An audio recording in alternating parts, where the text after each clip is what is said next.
So good afternoon, thank you for coming. Hopefully we won't spoil your lunch too much.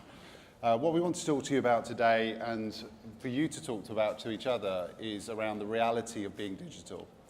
There's a lot of talk obviously around the shift from e-learning to much broader models around learning technology, and the label we use to talk about that is around being digital. So, and in particular how you make learning truly a digital function, in the same way that banks are becoming digital banks, retailers becoming digital retailers.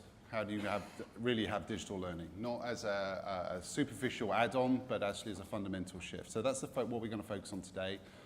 If you don't know who we are, we're from Fosway Group. We're an industry analyst, so we've been tracking the learning technology and e-learning market, learning innovation, talent innovation, HR, etc. for 20 years. And we publish the 9-grid models, in case you've seen any of those. There's some on the tables. We also conduct some European-specific, pan-European specific research on learning, HR, and talent trends. And again, there's a few bits of information on there. And also there's some more. We have what we call an analyst lounge downstairs, so please come afterwards if you've got questions and ask us there. I'm sure we'll be tight on time. We've just been told by Don, the Supremo, to make sure we're finished on time exactly. So we'll do that. I'm the CEO and founder of Fosway. David is our Director of Research, so if you've got any issues around the data, it's his fault. Thank you. What we're going to try and do is do two things, and that's going to be quite difficult because there's quite a lot of they're sort of incompatible. One is we want to give you a bunch of data and some things to think about. Number two is we want this to be interactive and we want you to have the chance to talk amongst yourself. So we're going to bunch between what I would say is burst mode delivery and group interaction and a little bit of feedback. And we want to try and get both of those running within a sort of 3/4 of an hour window, so that's a bit of a challenge, but we've got quite a lot of content. The slides that we're covering here, there's no chance you'll be able to read from the back of the room. There are loads of seats down here, by the way, if anybody wants to move forward. Please come down. Please. Because there's some lonely people at the front as well who need somebody to talk to. To have a discussion. Takes more than one. Yeah, the disadvantage of being 6'7" is it's people in the back of the room are in my eye line. Okay, so when I pick on people, I just warn you. I look at the back of the room. The slides we're going to cover today are available online for you to access and download as well as some of the infographics and the 9-grid reports, etc., should you be interested. So what we want to do is kick off with, effectively a starting proposition. How many of you have been downstairs and wandered around the exhibition downstairs? Okay. How many haven't, just a matter of interest? Okay. Is that yet? Intend to? Okay. So, I've been coming to these events and speaking at them since they existed, from a learning technologies point of view. And what you see is every year, you go into the exhibition and there's the next generation, the next great fashion, the next great idea. Go and count the number of virtual reality headsets that you see around the exhibition when you go downstairs. And there's just the kind of continuation of a series of trends over the last 15, 20 years where, particularly on the vendor side, we're looking for the next innovation, the next fad, the next fashion, the next sexy thing that we can generate interest. And one of the fundamental challenges that I think we have is that despite all of that innovation and all that change, and it's massively changed in the last 17 years or however long this has been running, the reality of what you are doing as organizations in consuming this stuff has not changed that much, relatively speaking. So yes, you're now using e-learning and you now have LMSs and you now maybe do virtual classroom stuff, but actually the level of actual innovation in organizations is massively different to all of the fluff and fashion that exists downstairs. And there's a real reality gap. So one of the things we wanted to really do is to talk a bit around that, but actually talk about what the drivers are for a much more fundamental change now that we see with organizations. We do a lot of deep research into a lot of very well-known large organizations, and what we're seeing is a very fundamental shift in them to become those back office functions to become now much more of a digitally led strategy and to become digital learning or digital HR or whatever it is. And we want to talk about some of those things today. What we're going to try and do is kind of talk about a number of elements around that. I don't want to go through these in a lot of detail because they'll be covered through the content, but we also want to illustrate a lot of that through some of the research that we've got. Some of that's in front of you, but we've also got a lot of research data points that we can use to kind of back this stuff up. And we've probably got better European research data than anybody else has. So we've got a really good understanding of what's actually going on within the market. And hopefully that can give you a real sense of what, maybe where your gaps are and what you're trying to do. So the first thing we want to really kind of focus on is, what does it mean to become a digital learning function? So we're going to start by getting you to do some work straight away and ask you a question. So what does digital learning mean to you? Okay? How's that different from what you've done before? What is different if we're talking about learning now being a digital function? What does that now mean? Can you discuss it on your table for a few minutes, please? So what are some of the views? What does digital learning mean to you? Volunteer. A few volunteers? I'll pick on people if you don't. Distribution.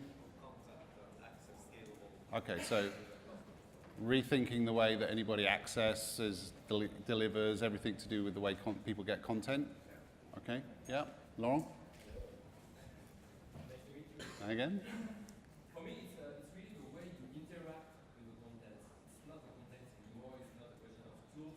It's really the way you interact, be able to access it where, anytime, on the job, at home. So this is different. Okay. So it's a much more fundamental shift from you. It's not just about content, it's around the whole experience and how you engage with it, etc. Yeah? Anybody else? I mean, there was a lot of talk going on, so either... To the right, the lady in the corner on the right. There you go. Yes? We were discussing whether there is a difference between digital learning and technology enhanced learning. So digital learning isn't necessarily be distance. Right. It could actually be in the room with you using polling systems, using VR, using various technologies. Yes? To learn in a more enhanced way. Okay, yep. Very true. Good. One more at the back. Convenience. Making it available to people in different ways so that they can digest learning at that time and place that suits them. So convenience for the learner, anytime, any place, anywhere, or whatever that advert was.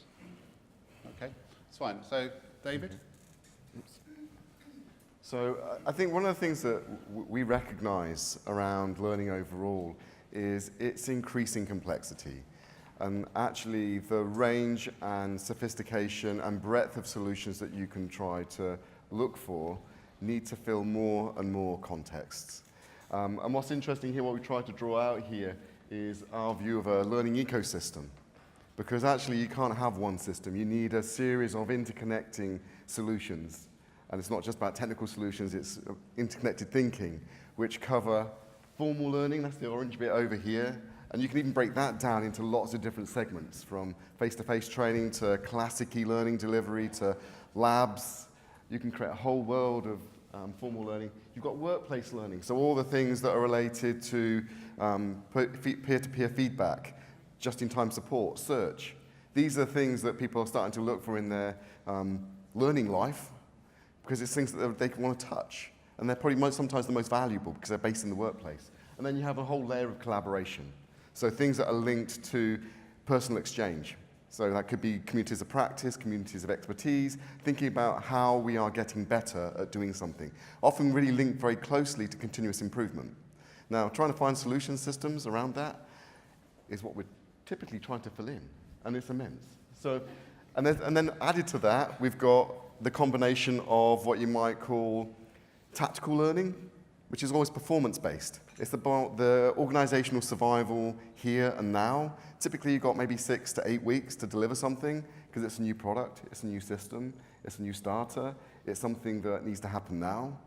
And that's this sort of operational performance. So learning on the job, social performance, license to operate, all the things, all the qualifications you need. And then on top of that, you've got the learning that you need to do to survive in the future.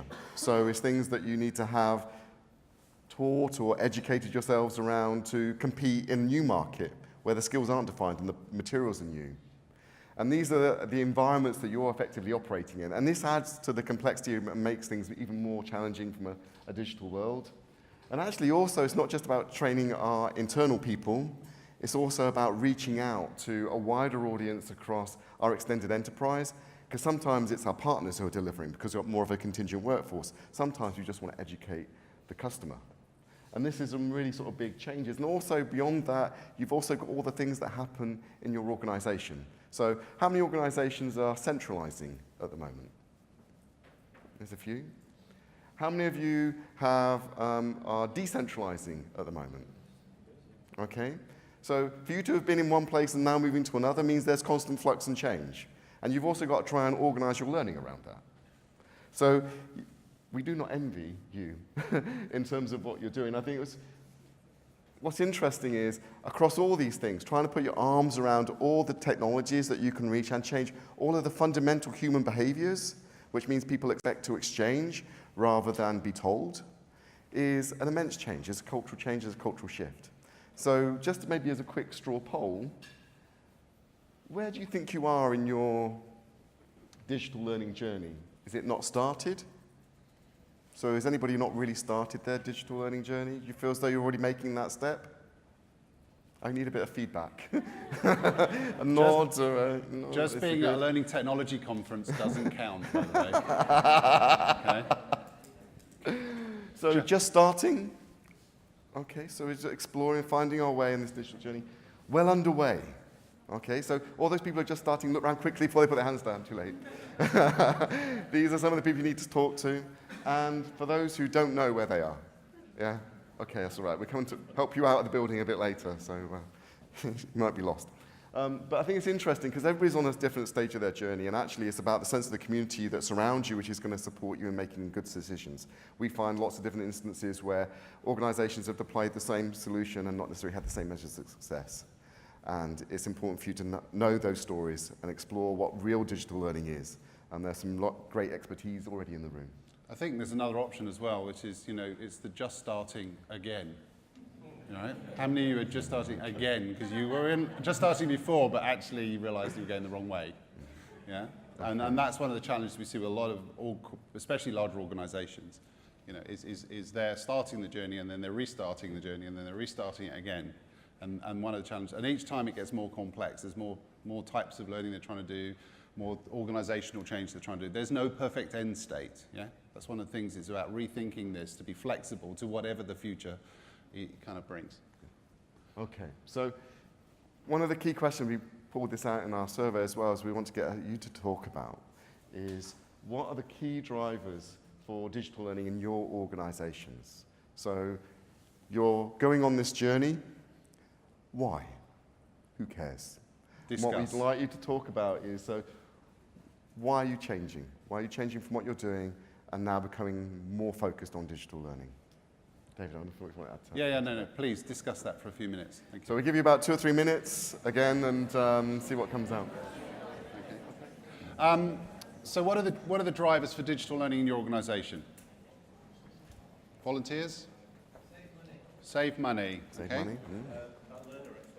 Learner. Okay. Okay, learner expectations.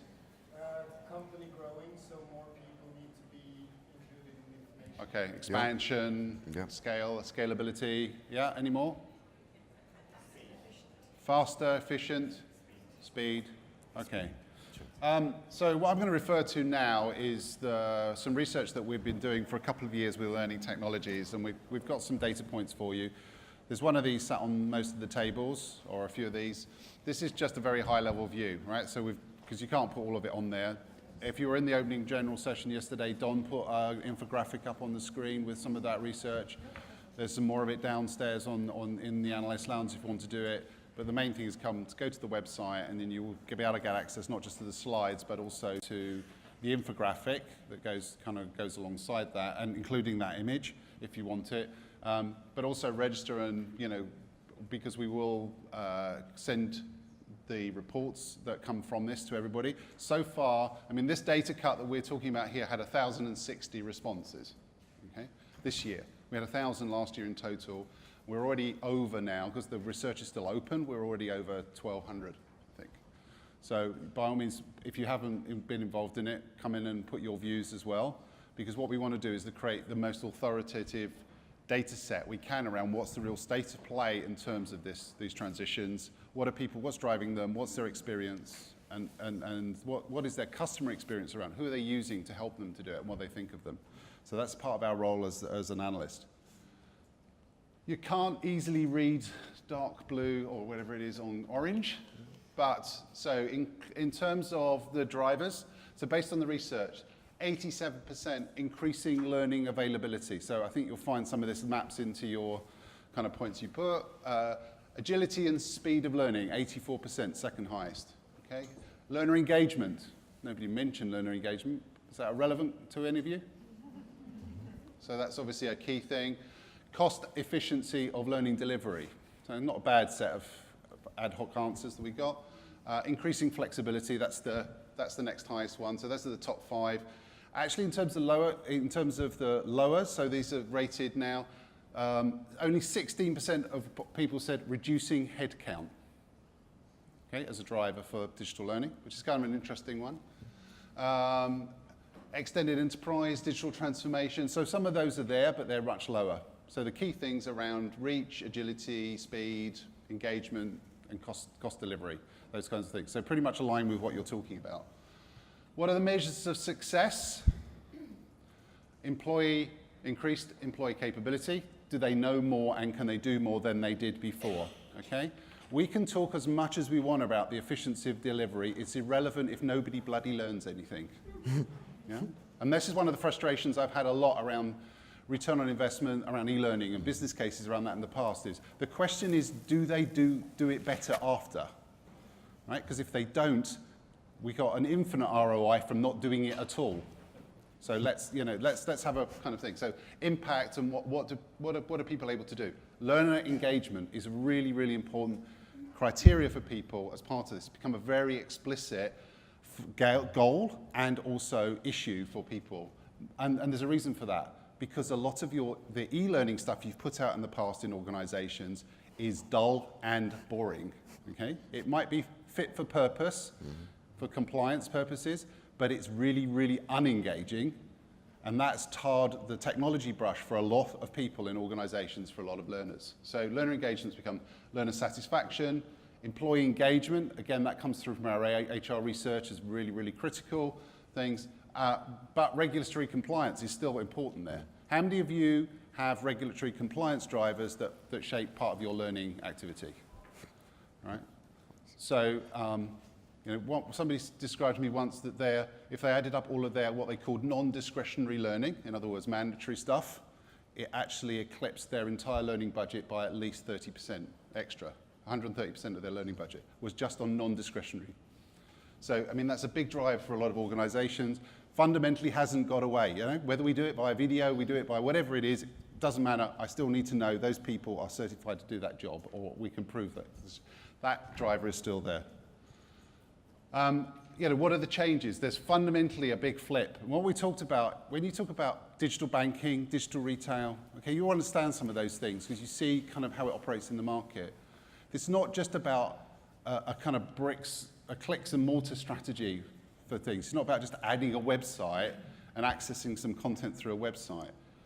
In order to digitally transform something, you fundamentally have to transform what it is. Change the way you think about it, the way you access it, the way you deliver it, all aspects. So this is not just, go back to earlier things, it's not just about adding digital content.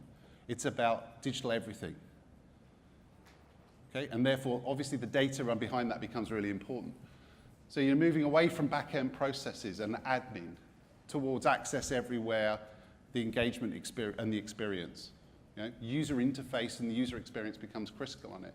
It's not just about a single formal training context. It's about many contexts, as David said earlier. Many strategies, many contexts. So we needed to rethink about how we're doing those things. And it's not a silo, right? It's across everything.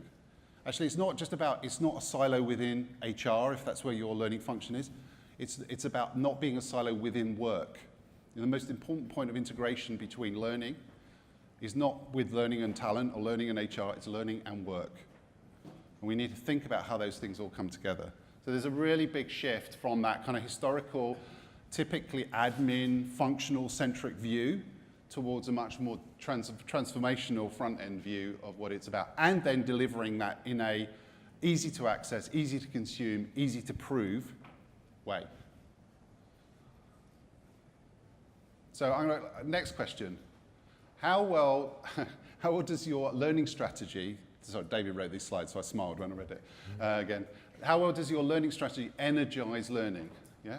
So if people are hungry for more of this, how good are you at serving that? Do people see your current digital learning offer as a chore? Is it dull but worthy? Yes, or is it actually compelling or engaging? You know, what do people avoid? You know, what are the evils within your kind of thing? So please discuss that for a bit in terms of how fit for purpose you are today against delivering against that. Go, please. So, how well does your learning strategy currently energize learning? Anybody got any volunteers to answer that question? No. You were really noisy a second ago. Can't be quiet now. Anybody? Yes? Well, so we do all three because it depends on what it is. The compliance training Yeah. is definitely 3, but Yeah. they're forced to do it, so it's 2. And if it's good, they'll do 1. You know, Right. compliance Yeah. stuff, but the more interesting things. And is any of it good enough so they do that? Does that drive? Really, but we're working on it. No, okay. And I think that's unfortunately the thing, you know, that everything got tarred by the compliance brush. You know, so that's created negative experiences. Anybody else? Mr. L'Oreal. Yeah. So it's a mix of 1 and 2. In some countries, people are really hungry and they want to learn more and more. And we launched now since 4 months a partnership with Coursera to offer MOOCs at L'Oréal. And it's a great success in Russia and Ukraine. It's just amazing. Right. So, usually 1, 2 MOOCs, 3 MOOCs, spend 20 hours online and they not anymore say. So there's big appetite for it in some places, others? Yeah, and Western Europe, it's more difficult. Okay. More difficult. The second one is how to tackle compliance training, and we try to use the same spirit as Netflix now, and we launch 4 episodes, season 1 on corruption with actors, and use the same code as House of Cards. Okay. And we will try to do that. So even compliance can be sexy, can it? Okay. So yeah, again, I mean, it depends on your strategy. I think a lot of organizations, they're almost coming from a 3-rich model, you know, stuff that people want to avoid doing, and they just do it as a necessary evil, and they're building up from there. It's not a good foundation. So one thing we want to do now, and I'm conscious of time, is we're going to talk a little bit about a model that we've got, which is around talking about how you land this stuff. So David? Yeah, so I think one of the things we've been thinking about is actually quite often the technology gets brought in to beat up the solution or becomes the problem rather than being the solution, because actually we start with what technology have we got rather than what do we need to create as an experience. And I think one of the things that we recognize is almost there's a whole missing element of, so what's the corporate learning cycle? And we're not saying necessarily start at the beginning of the plasma model, as we call it.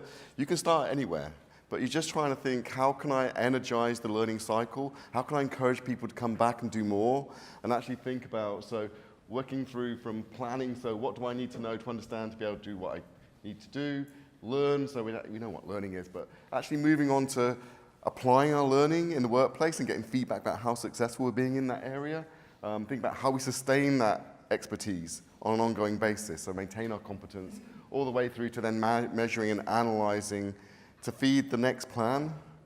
And I think if we think about learning cycles in that way, whether they're little short micro cycles of actually I need to do something, I'll look it up on YouTube and then I actually try it and then I get some feedback and I try again, or whether it's a full leadership program, if we think about how we hook in at each stage, we start to create measures, we start to create interactions and relationships with learners which can energize their learning cycle. So we talk about planning. So that you might use diagnostics, for example, to start to get an understanding of, so where are people today? You might start to sort of think about what's your personal development agenda. You start to get some personal emotional commitment.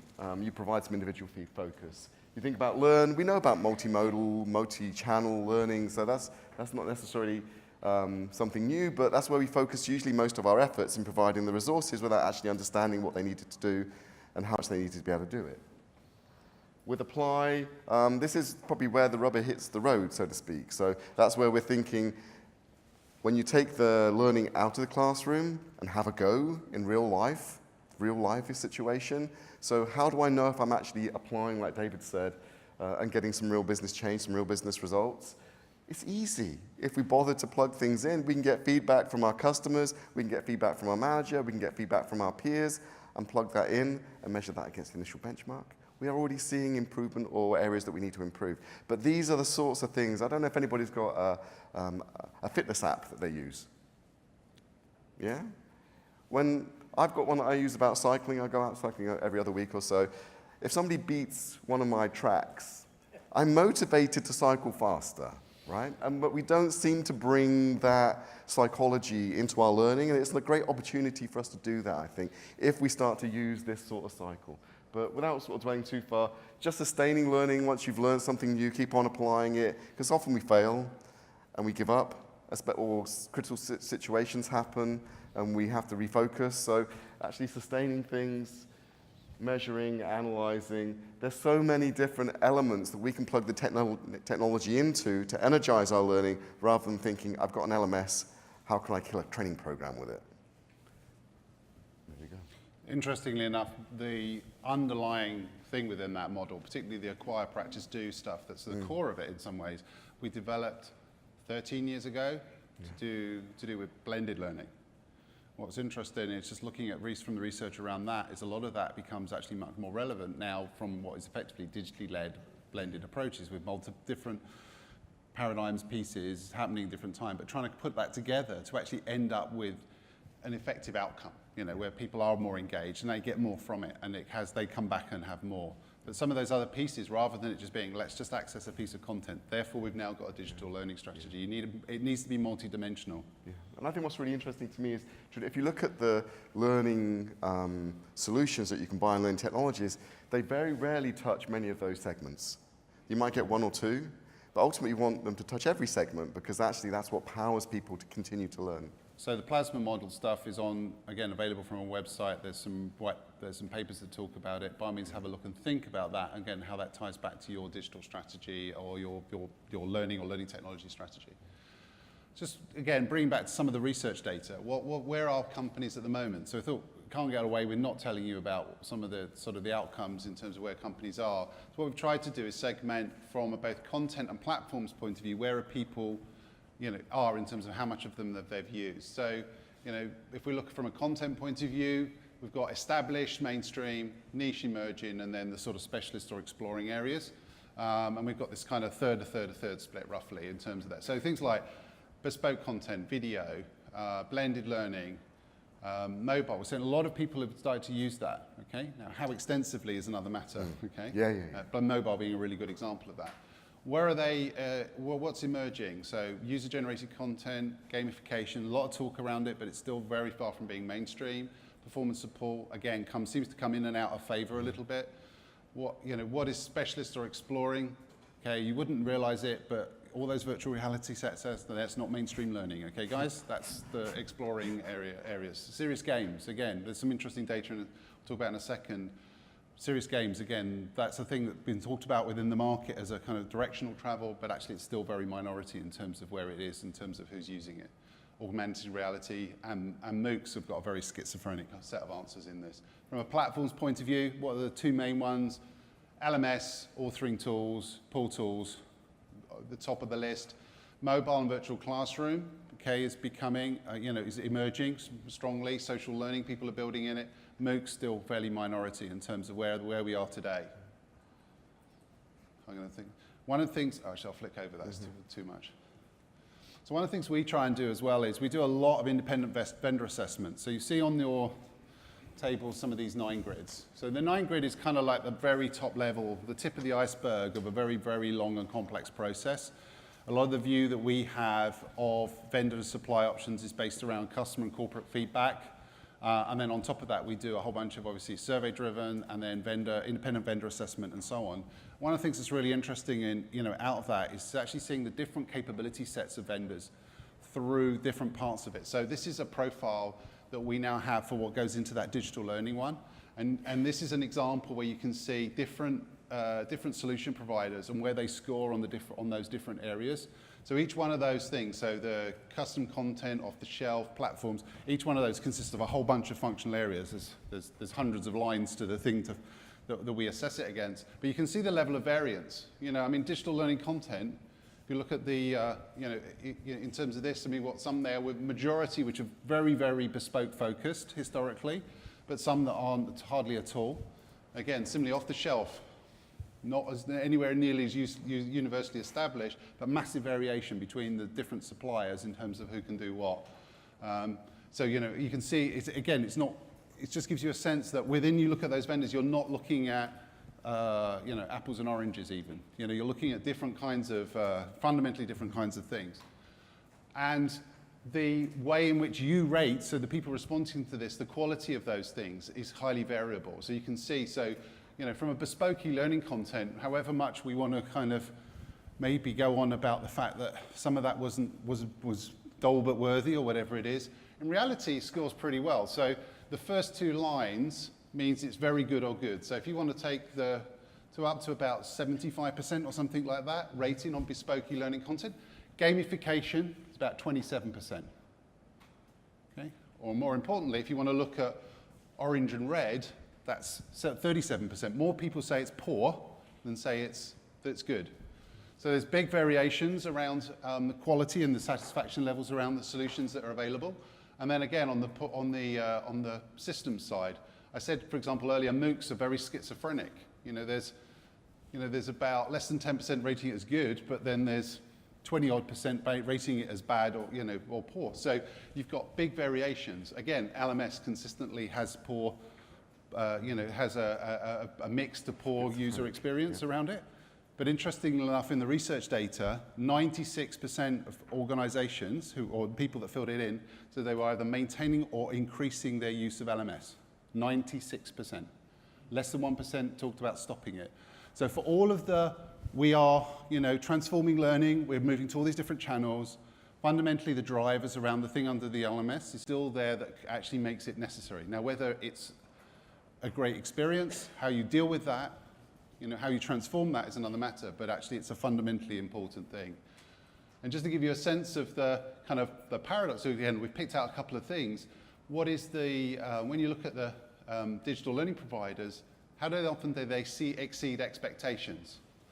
So always here, always and frequently are in green, right? So as you can see there, the 8% and 20%, 28% of content providers saying that they always do it. If you want to look at rarely and never, or occasionally rarely and never, it's still the dominant picture. Look at LMS, okay?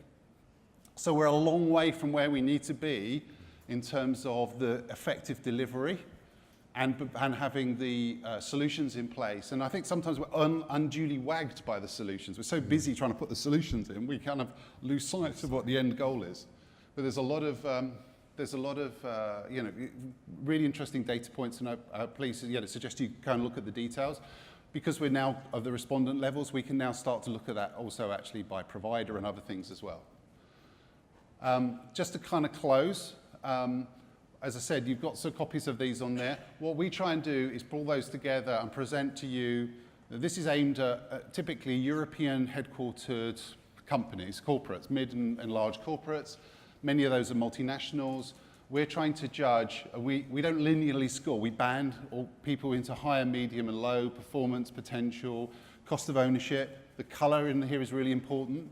It's not, a lot of the analyst models that are available almost seem to be just focused on who's in the top right-hand corner. This shouldn't be about that. It should, who's the right fit for you, Who's going to deliver you the potential you need at the cost of ownership you can afford? That's a really important thing to think about. So thinking about how those are. So for digital learning, we've had a massive recalibration of what was bespoke and content-driven to become now much more a diversified model around who could be a good digital learning partner for you.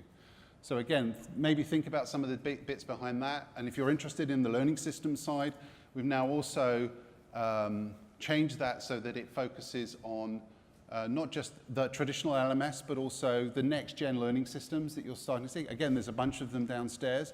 We're really trying to understand how they fit together and where they are in terms of capability sets. So there's lots of change going on. We actually looked at making those changes last year and decided not to because we didn't think the market was ready for that, but actually you'll see a lot of change and a lot of more research from us that really aligns with some of those changes. So thank you for your interest. Hopefully the content we had was as interested in the discussions that you were having yourselves. If anybody's interested in discussing the research data or the 9 grids anymore, please come and see us on the Analyst Lounge downstairs. Thank you.